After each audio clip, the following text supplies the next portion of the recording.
If you're anything like most people, you probably woke up with your phone already waiting for you. Notifications, headlines, messages.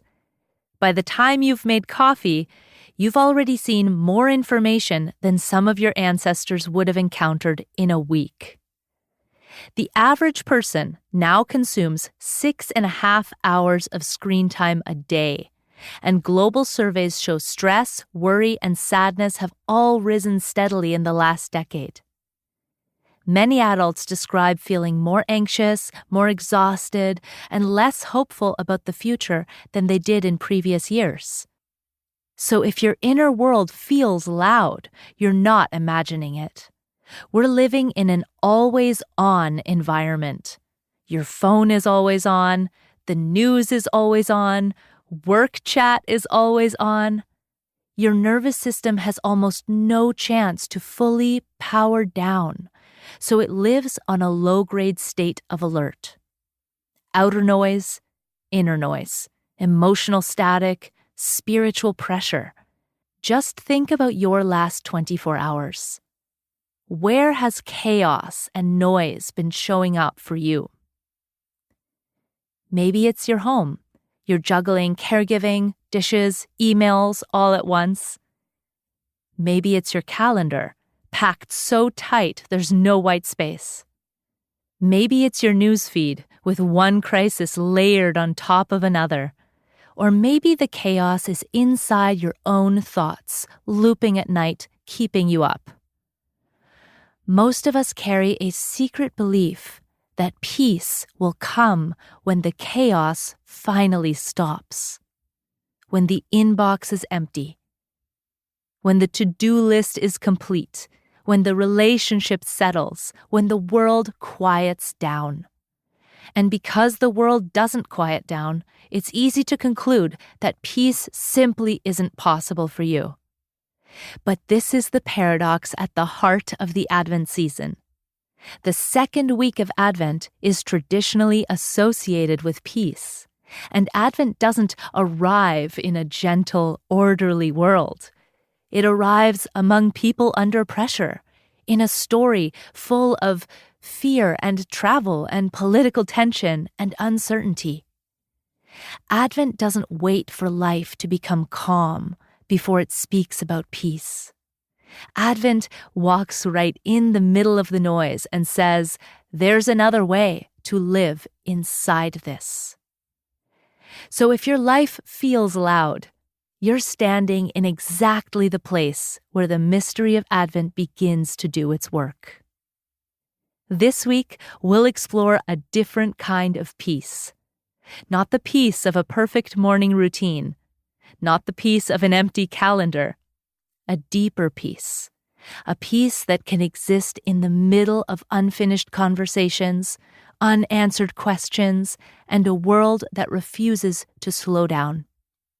The kind of peace that doesn't wait for the storm to pass, but learns how to find the still point within it. You're listening to the Holy Rebels podcast, Ancient Wisdom for Modern Mystics. I'm Nina Hirlaender, Franciscan sister, spiritual director, and founder of Dancing Spirit Tours. If you're a spiritual seeker or a mystic in the making, you're in the right place. Let's get started. Peace in the context of Advent is not calmness or quiet or a perfectly organized life. Advent draws us into something deeper and far more substantial than emotional ease. In Scripture, the word most often translated as peace is shalom. Shalom means wholeness.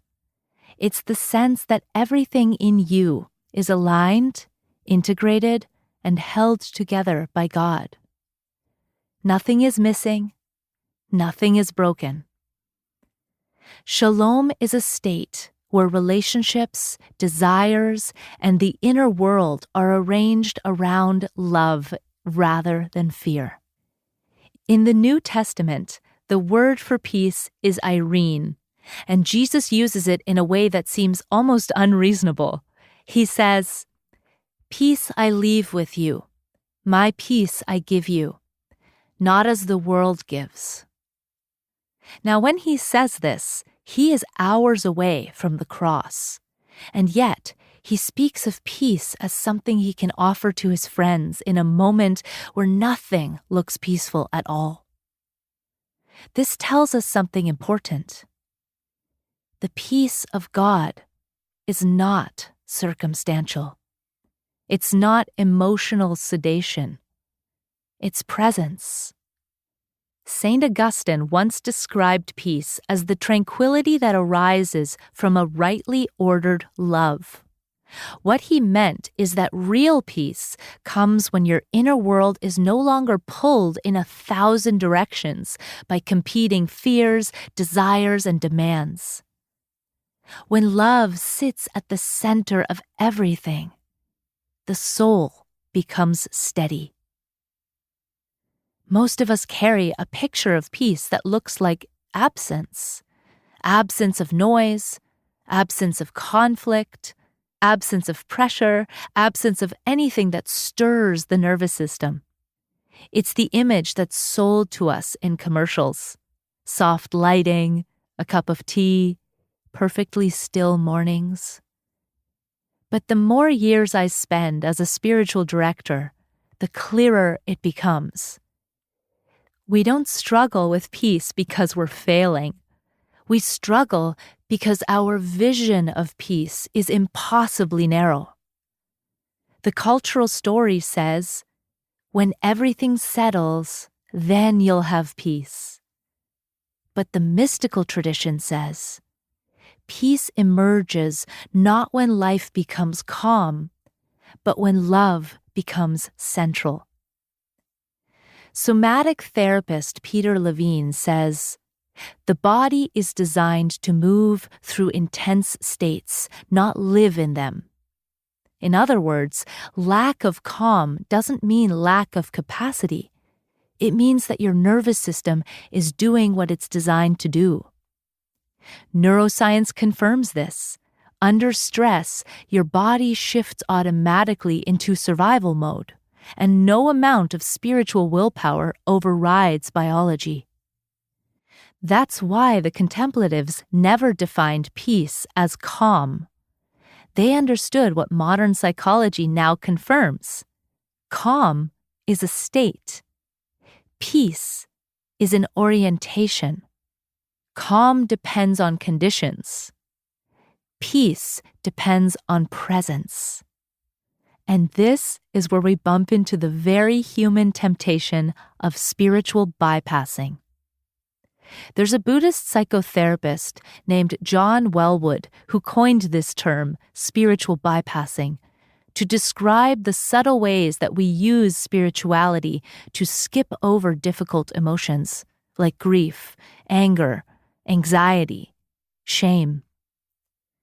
Spiritual bypassing often sounds like a good vibes only attitude, or everything happens for a reason, used too quickly, or just stay positive, choose joy even while your heart is breaking.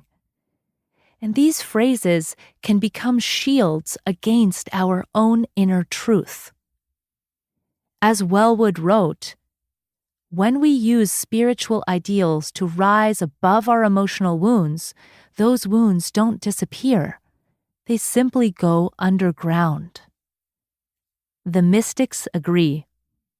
Teresa of Avila insisted that spiritual maturity is measured not by serenity, but by truthfulness before God. Julian of Norwich says, God didn't say, "You shall not be troubled," but God did say, "You shall not be overcome." So real peace doesn't bypass the storm. It stands inside the storm and discovers God there. This is why the mystics across the centuries, from the Desert Fathers to Meister Eckhart, speak of peace not as emotional ease, but as a ground. Eckhart calls it the silent desert of the soul. the place where God lives, unhindered by the noise of the outer world. Your nervous system is always looking for safety, and when you find a sense of safety, even for a moment, your whole system begins to settle. Peace begins in that physiological setting because you're shifting your orientation toward connection rather than self-protection. Calm is what your body feels when the world cooperates. Peace is what your soul feels when you cooperate with God. Calm evaporates the moment life gets loud. Peace remains like a quiet flame in the center of your being. You can be sobbing and still hold peace. You can be afraid and still be rooted in peace. You can be overwhelmed, utterly human, and still anchor in a presence that never leaves you. This is the deep truth Advent hands us in week 2. You don't find peace by escaping your life. You find peace by discovering the one who holds you within your life, the one who whispers through your trembling, who steadies your breath from the inside, who meets you in the exact place you feel the most abandoned by peace. And if you remember one line from this whole episode, let it be this: peace is not the absence of chaos. It's your awareness that God is present inside the chaos itself. There's a story about Clare of Assisi that reveals this theological lesson clearly. It's around the year 1240, and Clare is in her 60s. She lives in a small monastery called San Damiano. She's sick at this point, physically worn down, and barely able to stand without help. One day, a band of mercenaries begins approaching the outskirts of Assisi. News spreads quickly, and panic rises in the valley. When word reaches the poor ladies at San Damiano, fear breaks open among the sisters. Their monastery is unfortified, entirely vulnerable, and inhabited only by women devoted to prayer. There's no defense, no plan, and no time to form one. And yet, this is the moment where Clare's inner peace reveals itself. Clare asks her sisters to carry her, literally carry her, to the chapel. She goes straight to the tabernacle where the Eucharist is kept. She kneels, then lowers herself fully to the floor and begins to pray.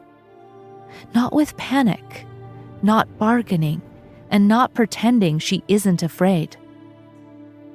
Clare prays the way someone prays who has spent a lifetime orienting their soul to God. She says, "Protect these women whom you have given me to protect." Then Clare does something no one expects of a sick woman in her 60s. She rises. Supported on both sides, she stands in the balcony of the monastery with the Eucharist held high in the monstrance. The literal threshold between her community and the advancing soldiers. And she lifts the host towards the danger.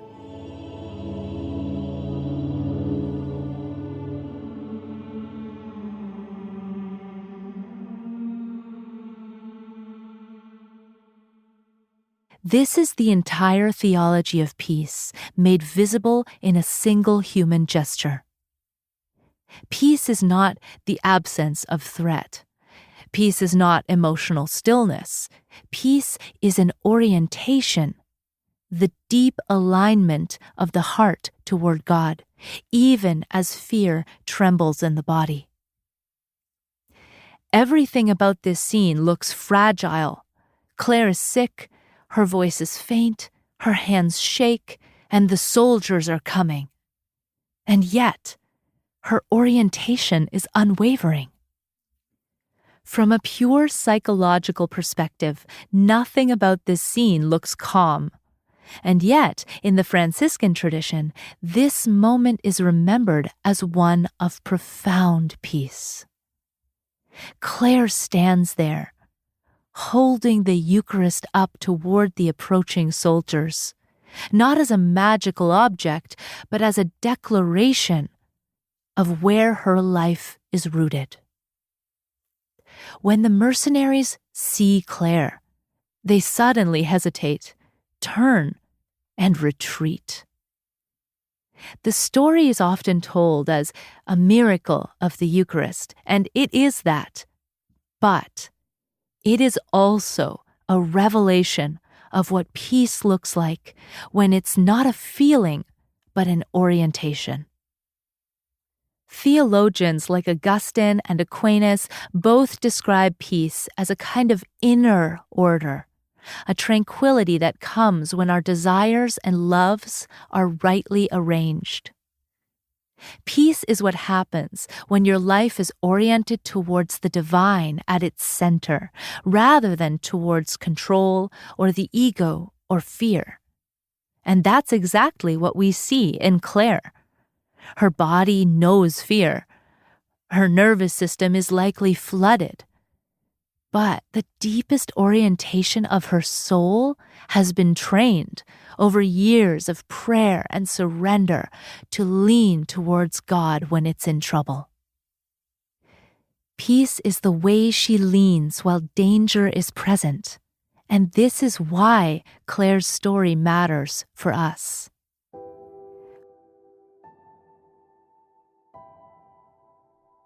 For most of us, we will never stand at a monastery wall holding a monstrance in front of invading soldiers. Our thresholds are quieter, but they are no less real. Your threshold might be the doorway of a hospital room, where you wait for news you cannot control. It might be the moment before a difficult conversation, when your chest is tight and your mind is racing. It might be sitting at your desk, staring at numbers that don't add up, wondering how you'll make it through the month. It might be laying awake at 2 a.m. when every fear seems louder and more convincing. In those moments, peace is your still point, the presence of God at the center of your being.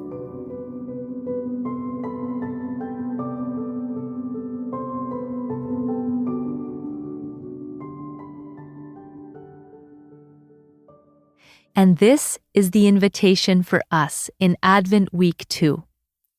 You don't have to resolve your fear before you step forward. You are simply invited to ask, in those trembling moments, where am I orienting my heart right now? Toward the worst possible outcome, or toward the God who is in me? Okay, so now I want to bring this into your real life. Psychologists talk about the observing self, the part of you that can notice your own inner state without being controlled by it. That moment of noticing is where peace begins. This is your peace threshold.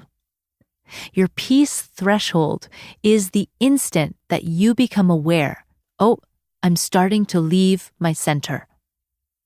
Now, for some people, it appears in the body. A tightening jaw, a rising heartbeat, a breath that goes shallow. For others, it begins as a thought. Here we go again. I can't handle this. This is going to fall apart. Crossing the threshold isn't a failure. It's simply the moment that reactivity takes the wheel. So ask yourself gently, what does my peace threshold feel like? Think of a recent moment when you lost your peace. Maybe it was a tough conversation or a text that triggered anxiety. or an email that sent you spiraling? Where did you first feel it? What story did your mind reach for? What did you grab to cope? Distraction? Anger? Shutdown? You're not investigating this to shame yourself. You're learning how you cross the threshold, because once you can see your pattern, you can interrupt it. Awareness is spiritual space, and spiritual space is where peace begins. Now I want you to rewind to a moment when you stayed more grounded than usual, even for a few seconds. What helped you? A slow breath? A mantra? A hand on your heart? Maybe you stepped outside? Often, peace isn't a dramatic transformation. It's a small return, a subtle reorientation toward the God who dwells in your center. You're not trying to live a life where you never cross the threshold, but we're learning how to come back sooner. So here are a few questions to contemplate this week that will help you find your peace threshold. Ask yourself, where do I lose peace most quickly? What happens in my body in that moment? What helps me return, even slightly?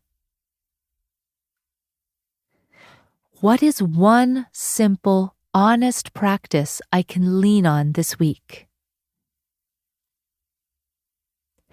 Every small return is peace in motion. Every return is Advent being lived in your actual body. Before we close today, let's summarize what we explored in this episode. We began last week with hope, the first movement of Advent, the courage to trust that God is already arriving in the places where life feels unfinished. And today, we stepped into peace, not calm, not perfection, not a silent life, but a deep rootedness that holds you steady inside the noise.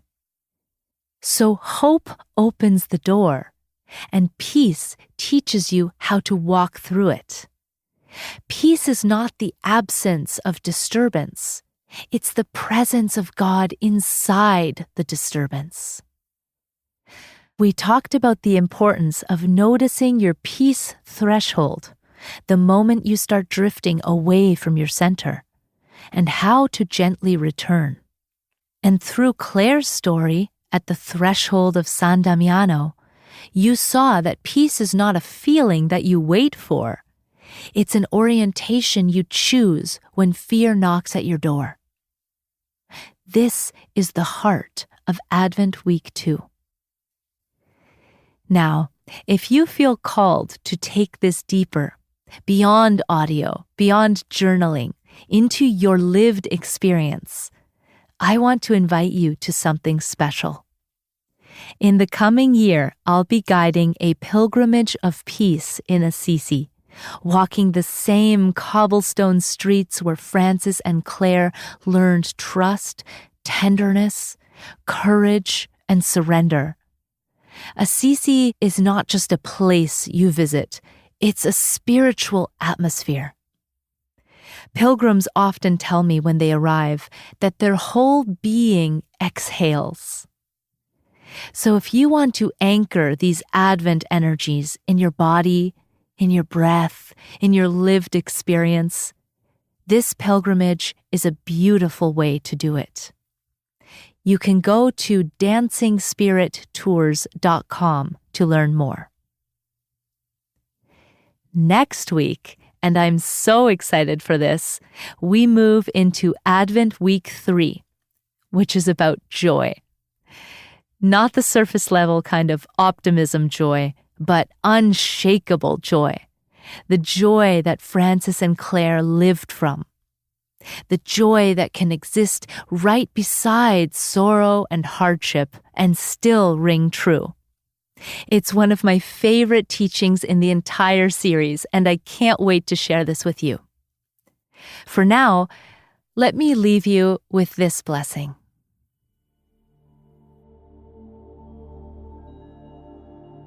May the peace you touched today stay close to your breath. May the thresholds of your life become places of encounter, not fear. May you remember that trembling does not disqualify you from peace. It prepares you for it. And above all, my friend, trust the mystic within you.